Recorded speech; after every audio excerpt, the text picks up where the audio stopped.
যুক্তরাষ্ট্রের বেসরকারি মহাকাশ কোম্পানি স্পেসএক্স ফ্যালকন 9 রকেটের মাধ্যমে স্টারলিংকের 23টি স্যাটেলাইট মহাকাশে পাঠিয়েছে। শুক্রবার স্যাটেলাইটগুলো উৎক্ষেপণ করা হয়।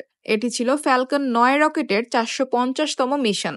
স্পেসএক্স জানিয়েছে, স্থানীয় সময় সকাল 10টা 19 মিনিটে ফ্লোরিডার Cape Canaveral space force station থেকে ফ্যালকন 9 রকেটে করে স্যাটেলাইটগুলো উৎক্ষেপণ করা হয়। 23টি স্টারলিংক স্যাটেলাইট স্থাপনের বিষয়টি নিশ্চিত করেছে স্পেসএক্স। প্রতিষ্ঠানটি জানিয়েছে, এসব স্যাটেলাইটের মধ্যে 13টির ডিরেক্ট টু কল সক্ষমতা রয়েছে। ভবিষ্যতে স্টারশিপ রকেটের মাধ্যমে আরও স্যাটেলাইট মহাকাশে পাঠানো হবে।